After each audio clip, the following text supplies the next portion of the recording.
These are the most comfortable seats I've ever sat in a vehicle.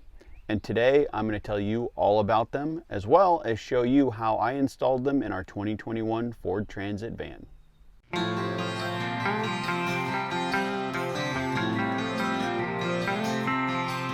So here they are. These are the Scheel-Mann Vario XXL seats. We have a set of these installed in our Ford F-350.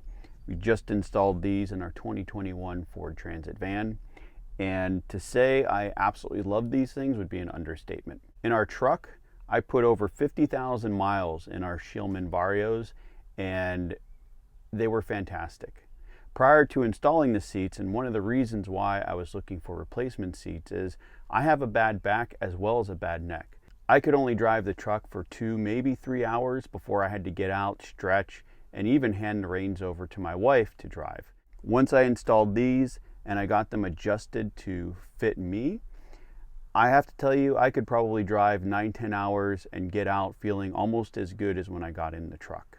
When we got our camper van on the Ford Transit chassis, we decided that installing Shieldman's was a must, because we were going to spend a lot of time on the road driving back and forth to all different places, and being comfortable when you drive makes a huge difference as to how you feel when you arrive. Now, the Scheel-Mann seats are actually universal. I could take these seats and swap them with the seats in my truck. The only difference is the mounting brackets that they use. So there are a wide variety of vehicles that you can actually mount Scheel-Mann's in. It just depends on whether or not there is a bracket manufactured for that vehicle. The best way to find this out would be to go to Scheel-Mann's website, which I will link to in the description below, and get in touch with them, tell them the make, model, and year of the vehicle you want, and they can help you. The Scheel-Mann's that we got are the Vario XXLs. These actually have a taller back for people with longer torsos. The reason we figured out we wanted to go with the Varios is we initially saw them at a show, got to sit in the seats and try them out, but then we went to their showroom in Portland, Oregon, and I got to sit down with Toby. He had me sit in a couple different seats and really fit me to the right model for them. Now, the Vario is the model I chose because of my back issues. There are 10 different points on these seats that you can adjust, and one of my favorite things about that is being able to adjust the bottom portion of the seat. By twisting this, the bottom of the seat will come out or retract based on your legs and how the seat fits you. You can change the lumbar support, you can change the headrest, you can change the armrests. There are a number of different ways you can get this dialed in. Now, one of the things I found was I had to relearn how to properly sit in these seats, because you need to sit a little bit further up so that you're not slouching in your seat and thereby putting more pressure on your back, or at least that was the case for me. It did take, I would say, about 1,000 miles of driving before I was really able to dial the seat in for me. I would make little adjustments to the back, to the bottom, various different things until it just fit me like a glove.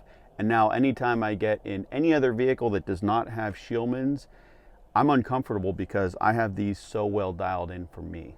Another cool thing about the Scheel-Mann's is they are customizable. You can change the color and pattern of the materials, the stitching, all different things on this seat. And they also offer options. So for example, the armrests.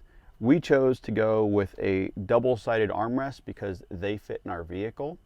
In our Ford truck, for example, there's not enough room on the outside of the vehicle to fit an armrest between the seat and the door, so that doesn't work. We also have a map pocket in the back of the seat, and my wife's favorite feature is that the seats are heated. So these seats are wired directly into the van, and there is a high and low switch. So anytime we're driving and it's cold out, those seats are on and our butts are toasty. These seats are an expensive upgrade for a vehicle, but we've found they're well worth the investment because of my back problems and the amount of time we spend in a vehicle. Here's what the stock seats look like in the van. Now I'm going to show you how I installed these seats into our 2021 Ford Transit van.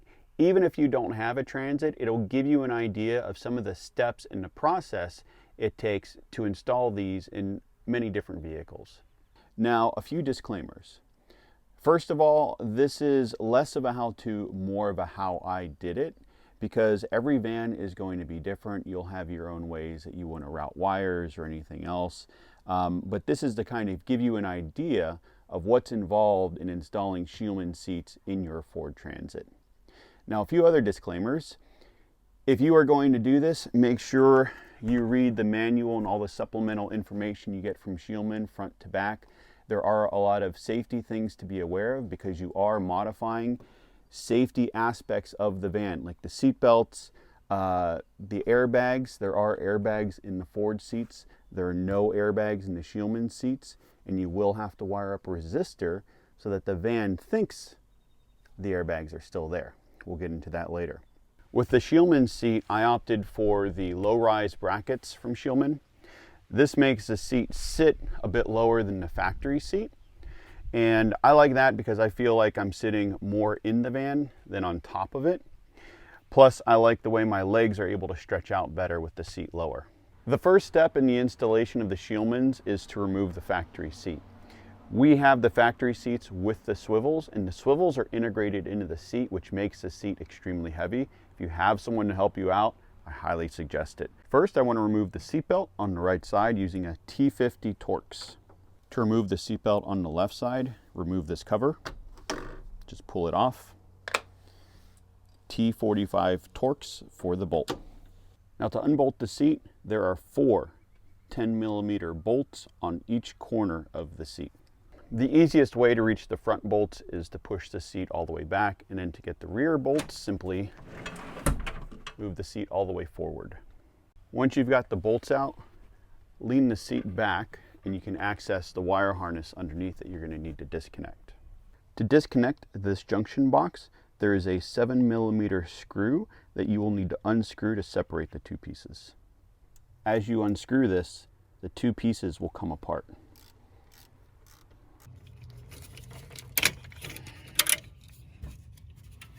Once this junction box is free of the seat, you can take the seat out of the van. The next step would be removing this. There's a little tab here, lift up, pull it out, and now all of these plugs, minus the yellow one, need to be removed from this. Now that all but the yellow plug are uninstalled, you're going to need to cut this wire. Now the yellow plug goes to the airbag, and this wire is where I'm going to insert the resistor so that the vehicle still thinks there's an airbag in the seat.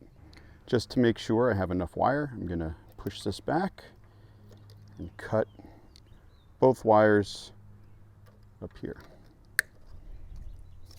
With the resistor that Scheel-Mann provides soldered to the ends of the wire, I'm now going to take electrical tape and wrap all of this up to protect it and to keep these ends from touching. I've already run all the wiring under the seat, and this goes back to the fuse panel of the van. So here's the wiring for the driver's seat. This is the wire that's going to go up and power the heated seats. This is the ground. The rest of the wiring I've laid out through there, and the on-off switch is going to come out on that side. Now for the driver's side, I've routed the positive cable out this way and wrapped it. It's going to go under the plate that sits here. And on the passenger side, I'm coming out that front corner, up, over. Both of the lines are going to be tied together and head this way under the carpet. And the wires come up behind that panel through here. Here are the two wires. Now the wire for the driver's side wasn't long enough, so I used some yellow wire that I had laying around. What's nice about that is now I can distinguish between the two if I ever have a problem. And I'm using ATA fuses. And these will plug into the main fuse panel of the van. I've found 2 fuses that are only live when the key is on and the vehicle is running. So if we leave the seats on when we turn the vehicle off, it won't drain the batteries. This wire is going to be routed up with the main harness because these are the 2 plugs that tie into the heated seat. I will probably utilize one of these 2 bolts as my ground, and I've already pre-drilled a hole right here for the 3-position seat switch. This is the on and off switch. With this switch, there's a little tab here, and what I went ahead and did is filed a small groove so that this will self-locate and always be upright. I used a 3/4 drill bit to get through this, but I did have to ream it out a little bit in order for this switch to fit.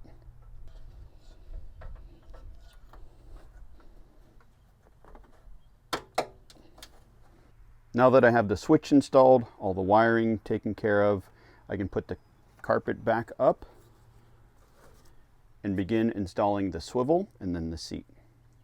And here is our swivel. And the reason I'm so concerned about the wiring is I found on the first seat, if I don't pay close attention to how the wires are routed, they can get hung up or caught, pinched with the swivel mechanism or the slide of the seat back and forth. Bring everything up through the middle. Now I found the easiest way to get the bolts into these holes is to take the swivel mechanism and swivel it out of the way. It should be good. Okay, now that this is bolted back down, I'm going to lift the seat in and try to get that installed. And here is the seat we will be installing. Now, I've already built the seat by putting the armrests on, as well as the sliding rails and mounting brackets. The passenger seat from Scheel-Mann comes with the passenger sensor already installed.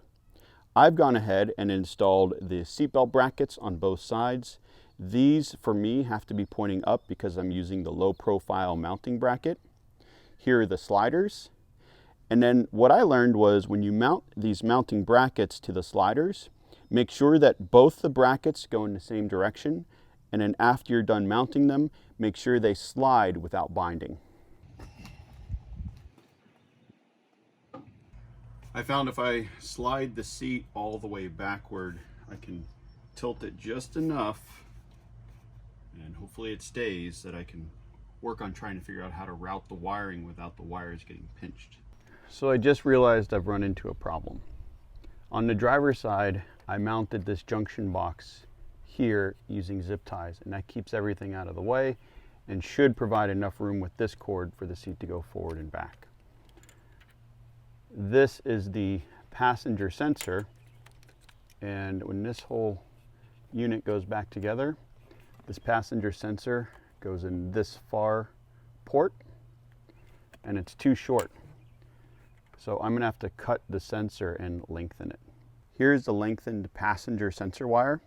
What I'm gonna do is plug it back in here, and I always find it helpful to take a photo of these before you start taking stuff apart so you know where stuff goes. But the passenger sensor goes here in that corner. Put that all the way in, click, and then you'll want to reattach these. I'm going to use 2 zip ties to mount this up here, and then I'll clean up all this wiring. Now I can plug in the wires for the heated seat. It goes this way. It doesn't matter which plug goes in which. Now I almost forgot. I need to remove the seatbelt buckle from the factory seat, move it over to the Scheel-Mann, and I'll also need to take this wire out because that's going to plug into my wire harness in the seat. To reinstall the seat buckle, I went out to the store and I bought an M10 nut with a 1.5 pitch thread that fits perfectly on this. And then I ran the sensor wire down in between the seat here, and I kind of followed the line for the seat heater, and that'll run back to the junction box here in the middle of the seat. So I went through and zip tied some of the wires together. I want everything to be able to move freely, but at the same time not get caught up in any of the mechanisms. So what I'm going to do now is bolt the seat down to the swivel, and I'll function check to make sure that none of these wires are getting pinched. The seat is all bolted down now, but I did find a problem. So I was function testing the seat in the swivel mechanism, and when I turned the seat, this bracket from Ford is getting in the way of the swivel. This one bumps into it, the other one stops it completely. So I'm going to have to cut this off with my grinder. There isn't one on the driver's side, so this is unique to the passenger side in the Transit. Okay, with that cut, we can now fully test the seat.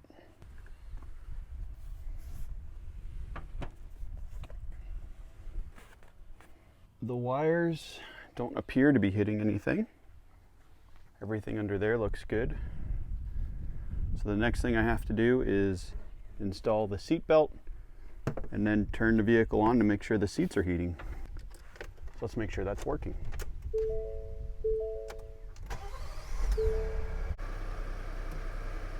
There we go. That's hot. That's kind of medium. Okay, both seats are installed and I can't wait to hit the road now that we have the Scheel-Manns in here. There were a few unexpected surprises along the way as I was installing these. I will say I found the electrical portion to be the most difficult. But once I figured it out, I figured I would share that with all of you and hopefully you get some inspiration from what I've done here. Overall, I absolutely love these seats. If you're considering them, I say they're well worth the investment, but that's for you to decide. So that's it for this video. Thank you so much for watching. If you enjoyed it, please give us a thumbs up, subscribe if you haven't already, and if you want to see more cool content, head on over to our website at we'retherussos.com, and we'll see you next time. Bye.